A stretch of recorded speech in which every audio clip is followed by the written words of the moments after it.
You know, if I had to choose my favourite games console, my answer would 100% have to be the Gamecube. Mainly for its library of incredible games, plus the fact it had a handle. And today, we're going to be taking a look at one of the Gamecube's flagship franchises, featuring spacemen and their horde of tiny little companions. Hello everybody, and welcome back to the Science of, where today we're taking a look at the science behind Nintendo's RTS puzzle series, Pikmin. But before we begin today's video, I'd just like to say that if you enjoy it, then please remember to leave a like, subscribe and click the bell to keep up to date on the science of, and to see the real world science behind all your favourite game shows and more. And then if you want to see me play the games I discuss on the channel, make sure to check out my streams over on twitch.tv/Togglejam. But now, let's take a look at Pikmin. Like so many other of Nintendo's franchises, Pikmin was created by Shigeru Miyamoto. But compared to the likes of Mario, Zelda and Metroid, Pikmin is relatively new, with the first installment coming out in 2001. Given that Pikmin came from Shigeru Miyamoto, it wouldn't be surprising to see if it was inspired by one of his many passions, similar to how The Legend of Zelda came from his childhood love of adventure. But as it happens, Pikmin's development was the result of a lot of improvised elements, with Miyamoto saying in an interview, "We have cases when we don't have any clear-cut image as to what kind of game it will eventually be, but rather we have a very vague image of whatever we would like to establish or realise. In the case of Pikmin 1, our original idea was to see how nice it would be if we were able to see a bunch of small creatures doing something. And whilst this development philosophy may seem incredibly sporadic, it eventually led to one of the best games in the Gamecube's considerable library." The series focuses on the adventures of Captain Olimar, a tiny alien from the planet Hocotate. Over the course of the series, he crashes on the Earth-like planet PNF 404. After his crash landing on the planet, Olimar discovers the titular Pikmin, and these are the focus of today's video. Pikmin are tiny multicoloured plant-animal hybrids, growing to a maximum size of roughly 7.5 centimeters. And they are surprisingly loyal to Olimar for an alien who just crashed down in their backyard. To help Olimar out, the Pikmin have a wide variety of abilities that help to solve puzzles and fight enemies, as Olimar seeks to rebuild his ship and explore the strange forest and ruins that he comes across on his adventures. Right, that covers the background, let's take a look at the science. The first thing we need to do when analysing Pikmin is to decide just what the heck they are. According to the games, they're plant-animal hybrids, born from seeds that are dropped from space onions. Now that's all well and good, but what does this mean and what would their real world equivalents be? Well, judging by their size, there's no choice but to look at insects. And as we're looking at insects, we're looking at the phylum Arthropoda below the class Insecta, the phylogenetic class that includes all insects. Following this, there are 9 orders of insects, and each of these contain their own groups with their shared phylogenetic traits. Now, of course, before we continue, it's worth noting that there isn't a one-to-one real-world direct comparison to the Pikmin as shown in game. There are no bipedal insects, but that doesn't mean there are no comparisons for their abilities. For a start, we see the Pikmins working together extremely well, similar to many species of bees, wasps, termites and ants, which are all social insects that live in large colonies, traditionally with a single queen. Though in the case of Pikmin, their queen would be Captain Olimar. The insects that create these kinds of societies often have much stronger and vigorous defences of their homes when compared to other insects. Compare a swarm of bees to a single spider on a web, for example. And as well as this, they're often able to outcompete other species for food and territory. And this is all well and good for species on their level of the food chain, but what about when they have to hide from prey? Well then, we need to have a look at their phenotypes, specifically the Pikmin's ability to hide in plain sight. Pikmin are often found with some kind of vegetation growing out of the top of their heads, looking like leaves, bulbs and flowers. This kind of camouflage is surprisingly common in the insect class, with examples being found throughout each of the 9 orders.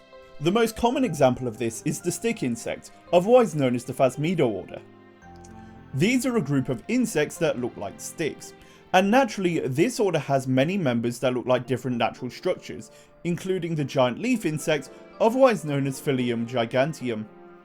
There are over 50 species of these flat leaf-like insects, and they're usually found throughout southern Asia and Australia.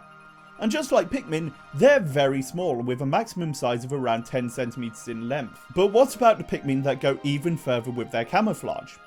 Rock Pikmin are Pikmin that take on the appearance of pebbles. Which insects do we have which represent these little guys? Well, we have insects like the ironclad beetle, a flightless species of beetle that's found along wooded areas of the US West Coast. These have a body covered in rock-hard plates, and we'll be covering these a bit more later in the video. So we know that there are insects in the world that can hide as well as Pikmin, but what about their abilities? There are 7 varieties of Pikmin as of Pikmin 3. Red, yellow, blue, winged, rock, white and purple Pikmin, each with their own abilities and skills. Let's look at their abilities and try and find some possible influences behind their skills throughout the insect kingdom. There are a lot to go through, so let's start off by looking at the Pikmin introduced in 2001. And just to keep their skills consistent, I'll only be looking at their skills that the Pikmin have as of the 3rd installment, so no rock bombs for yellow Pikmin. As the first Pikmin you'll encounter in the game, you'll be finding a ton of red Pikmin throughout your time on PNF 404. These Pikmin are the most basic in the bunch, with their main ability being fireproof. Now, immediately it may seem like it's going to be tricky to find a real world influence, as being on fire tends to be a problem for any creature, no matter the species, but there are a ton of organisms that are fire retardant, and when looking at insects, we find the fire chaser beetles. Whilst most species would run away from a blazing inferno, the fire chaser beetle will actually run towards it, owing to the fact that fire is crucial for their life cycle, only being able to lay their eggs in freshly burnt trees, and as such, they're adapted to sense infrared radiation given off by fires. Yellow Pikmin have more abilities than the red variety, being immune to electricity. In the past, I've looked at the relationship between spiders and electricity, and if you want to see that, you can have a look at the Science of Spider-Man in the card here. But what about being immune to electricity? Now, I was looking through lists of insects trying to find ones that could be protected from bug zappers, and in all honesty, I couldn't find any whatsoever. So this, in all honesty, might just be the most unrealistic Pikmin in the game. Blue Pikmin, on the other hand, may look like they're permanently shocked, but in actuality their mouths are little gills, allowing them to swim and walk on water. Whilst this may seem very unrealistic, there are a wide variety of insects who get along fine with water, with the best known example being pond skaters. These insects use the tension between water molecules to stay on their surface, and their legs contain tiny little hairs that repel the water and capture air, allowing them to float and skate along water, as seen here. Okay, so that's all the Pikmin introduced in the first game, ignoring the mushroom Pikmin that are technically Pikmin but with mushrooms on their heads instead of flowers. Pikmin 2 introduced 2 new species of Pikmin, purple and white. The purple Pikmin is the largest species of Pikmin, with their main ability being able to carry as much as 10 of the regular Pikmin. This isn't uncommon in the insect kingdom, and you might expect me to start going off about ants, but as it turns out the strongest insects are beetles, with the strongest of all being the Orthophagus taurus beetle, which, although only 10mm in length, is able to pull over 1,000 times its own body weight, making it close to the strongest animal in the world, which is even smaller. Besides their strength, the purple Pikmin's main ability seems to be related to their weights, stopping them from being blown away easily by enemies or their environment, but that's not exactly uncommon in the animal kingdom, so let's just move on to the white Pikmin. White Pikmin are far more interesting, with their red eyes and their inability to not only resist poison, but to be poisonous themselves. In the insect kingdom, you don't tend to get bugs that will poison you just by touching them. That's really more of an amphibian characteristic, which I've covered on the channel in the past.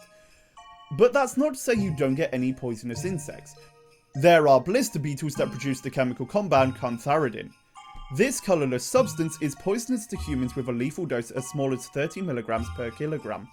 A bit higher than the dark frog batrachotoxin, which has a lethal dose of only 2 to 7 micrograms per kilogram, or the radioactive substances such as polonium-210, which requires only 0.1 micrograms.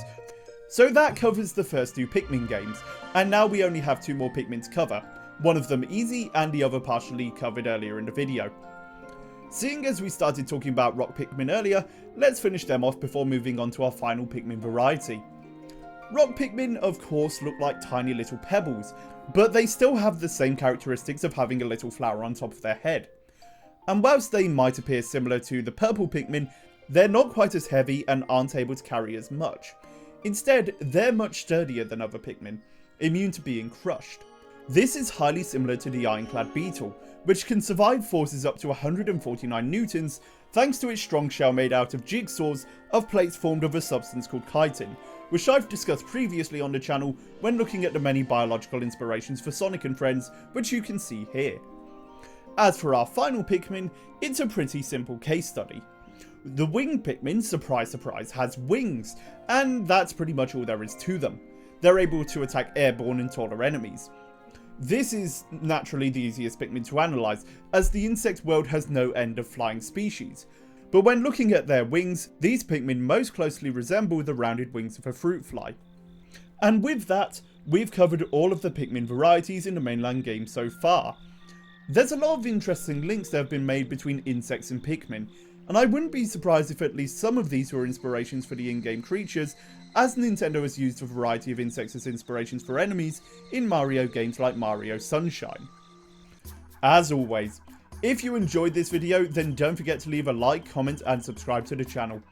And if you want to help combat the ever-changing and frustrating YouTube algorithm, then make sure you share the video to help my channel grow.